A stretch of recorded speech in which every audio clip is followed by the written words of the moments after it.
মহাভারতের সবচেয়ে বড় এবং বীর খলনায়ক ধৃতরাষ্ট্রের জ্যেষ্ঠ পুত্র দুর্যোধন।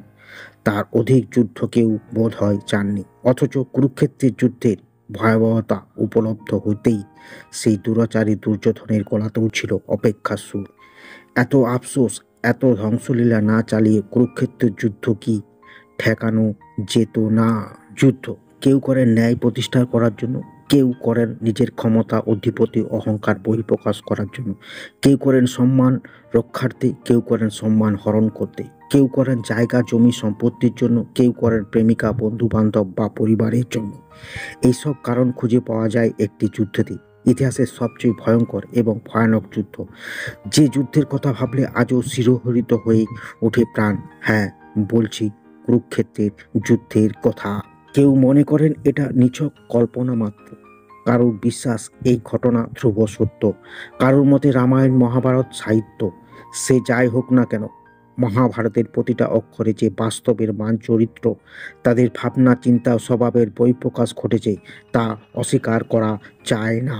মহাভারতে যা যা ঘটেছে, তার প্রতিক্রিয়া স্বরূপে যা যা হয়েছে, একটু লক্ষ্য করলে দেখা যায় যে সেই সব ঘটনা আমাদের চারপাশে ঘটে চলেছে নিয়মিত। যুদ্ধ যে কারণেই হোক না কেন, যে কোনো যুদ্ধ যে দিনের শেষে ক্ষতি আর শূন্যের বাটি নিয়ে ফিরে আসতে, তা মেনে নিয়েছেন অতি বড় যুদ্ধবাজরাও। মহাভারতের সবচেয়ে বড় এবং বীর খলনায়ক ধৃতরাষ্ট্রের জ্যেষ্ঠ পুত্র দুর্যোধন। তার অধিক যুদ্ধ কেউ বোধ হয় চাননি, অথচ কুরুক্ষেত্রের যুদ্ধর ভয়াবহতা উপলব্ধ হতেই সেই দুরাচারী দুর্যোধনের গলাতেও ছিল অপেক্ষার সুর। রাজশেখর বসু মহাভারতের স্মরণবাদে লিখেছেন, দ্রোণবধের দিনে প্রাতকালে সাত্যকীকে দেখে দুর্যোধন বলেছেন, সখা, ক্রোধ, লোভ ও ক্ষত্রিয়চার ও পরশুকে ধিক, আমরা পরস্পরের প্রতি সরসন্ধান করছি। বাল্যকালে আমরা পরস্পরের প্রাণের অপেক্ষা প্রিয় ছিলাম, এখন এই রণস্থলে সেই সমস্ত জীর্ণ হয়ে গেছে।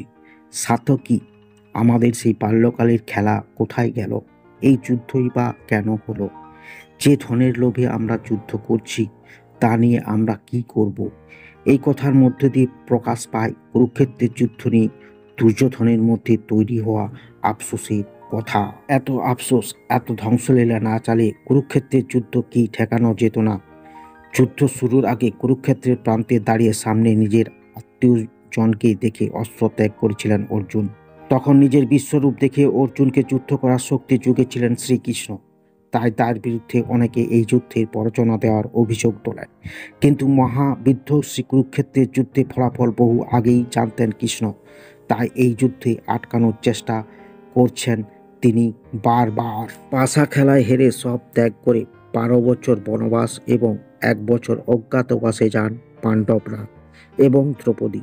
সেই শর্ত মেনে ফিরে এলে শ্রীকৃষ্ণ বলরামের পরামর্শে যুদ্ধ এড়াতে এবং পাণ্ডবদের ন্যায় অধিকারের দাবি করতে কৌরবদের কাছে যান। কৃষ্ণ জানান, ছলপূর্বক কৌরবরা পাণ্ডবদের সব কিছু হরণ করেছিল, তথাপি নিজের কথা রেখেছেন তারা। এখন তাদের পিতৃসম্পত্তি ফিরে পেতে প্রাণীপাত করতে হবে কেন? যুধিষ্ঠির বেশি কিছু চান না, কেবল একটি গ্রাম দিলেই হবে। সাত্যকী বলেন, ধৃতরাষ্ট্রের কাছে গিয়ে বরং বলা হোক, যদি আপনারা শান্তি চান তবে মিষ্টু বাক্যে দুর্যোধনকে প্রসন্ন করুন। সামনীতিতে যা পাওয়া যায় তা অর্থকর, যুদ্ধ অন্যায় ও অনর্থকর। কিন্তু তাতে কাজ হয়নি। শুরু হলো যুদ্ধের প্রস্তুতি। দাম্ভিক দুর্যোধনের কাছে মিষ্ট বাক্য দুর্বলতার সমান। এদিকে গুপ্তচরের কাছে পাণ্ডবদের ধার ভারের কথা শুনে পুত্রদের হারানোর ভয় পেল ধৃতরাষ্ট্র। তাই সঞ্জয়কে দূত হিসাবে পাঠিয়ে সন্ধি স্থাপনের উদ্যোগ হয়েছিলেন তিনিও।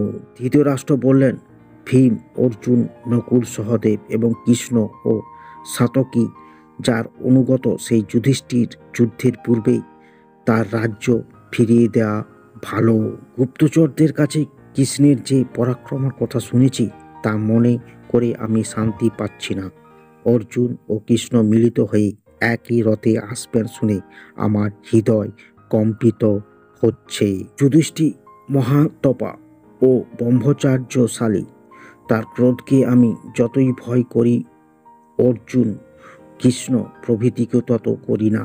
সঞ্জয়, তুমি রথরোহণের পঞ্চল রাজাদের সেনানিবেশে যাও এবং যুধিষ্ঠির যাতে প্রীতি হন এমন কথা বলো।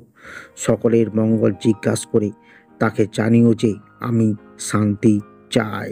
সঞ্জয় সেই মতে শান্তির বার্তা নিয়ে পৌঁছেছিলেন পাণ্ডব শিবিরে। সে কথা শুনে যুধিষ্ঠির বলেছিলেন, তোমার অনুরোধে সমস্ত ক্ষমা করতে প্রস্তুত আছি। কৌরবদের সঙ্গে পূর্বে আমাদের যে সম্বন্ধ ছিল তাও অব্যাহত থাকবে। তোমার কথা অনুসারে শান্তিও স্থাপিত হবে, কিন্তু দুর্যোধন আমাদের রাজ্য ফিরিয়ে দিন।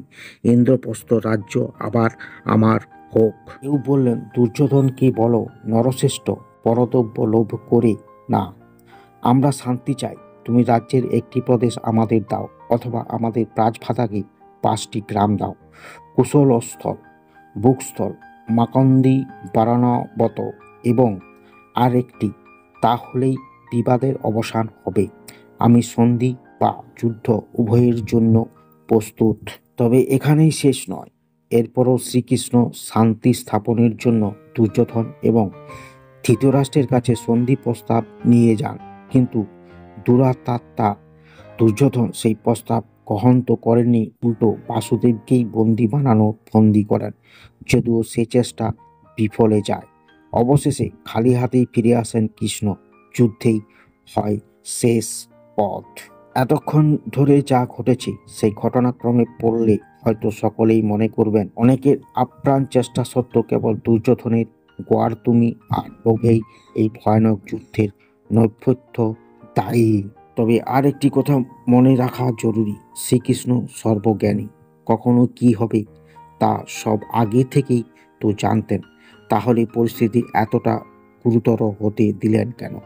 সত্যই কি তিনি শান্তি স্থাপনের জন্য যুদ্ধ এড়িয়ে সন্ধি চুক্তি করতেই হস্তিনাপুরে গিয়েছিলেন, নাকি সেটা ছিল কেবল এই এক কূটনৈতিক চাল, যাতে ধ্বংসলীলা সাঙ্গ হলে কেউ তার বা পাণ্ডবদের দিকে আঙুল তুলে না বলতে পারে এই হত্যালীলার দায় তাদেরও? এমনকি সন্ধি চুক্তি করতে যাওয়ার আগে কৃষ্ণ যুধিষ্ঠিরকে বলেছিলেন, দুর্যোধন পাপমতি তা আমি জানি, কিন্তু আমি যদি সন্ধির জন্য তার কাছে যাই তবে অন্য লাভ না হলেও লোকে আমাদের যুদ্ধপ্রিয় বলে দোষ দেবে না। কৌরবগণ আমাদের ক্রুদ্ধ করতে সাহসও করবে না। যদিও সেই সময় ভীমের মুখে শান্তির বাণী শুনে তাকে যুদ্ধের জন্য তাড়াতে একবারও দ্বিধাবোধ করেননি কৃষ্ণ, যা কৃষ্ণের সন্ধি চুক্তি করার অভিসন্ধির উপরেও একটা প্রশ্ন তুলে দেয়।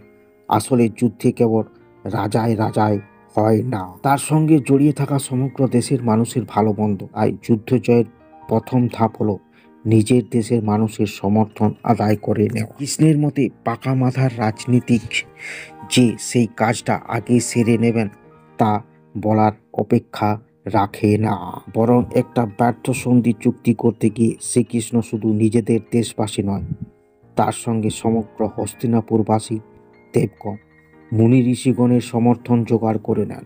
শুধু তাই নয়, যুদ্ধের আগে ধৃতরাষ্ট্রের সঙ্গে সঞ্জয়ের কথোপকথন থেকেই বোঝা যায় কেবল শকুনি, কর্ণ এবং দুর্যোধন ব্যতীত আর কোনো যোদ্ধা মন থেকে কৌরবদের পক্ষে ছিল না। এর থেকে বড় কূটনৈতিক সাফল্য বা আর কি হতে পারে? শ্রীকৃষ্ণ সন্ধি চুক্তির সময়ে ওই ব্যাপক সাম্রাজ্যের মধ্য থেকে মাত্র 5টা গ্রাম বা একটি প্রদেশ চেয়ে নিয়েছিলেন, কিন্তু তাও মানেননি দুর্যোধন। এতগুলো প্রাণ বাঁচাতে এই সামান্য দান কি করা যেত না? অবশেষে নিরুপায় হয়ে যুদ্ধ ঘোষণা, এমন ছবি তৈরি করেছিলেন শ্রীকৃষ্ণ। হস্তিনাপুরে সবাই দাঁড়িয়ে শ্রীকৃষ্ণ বলেছিলেন, আমি চাইলে এই মুহূর্তে দুর্যোধনকেই বন্দি বানিয়ে পঞ্চপাণ্ডবের কাছে নিয়ে যেতে পারি, কিন্তু তা করব না।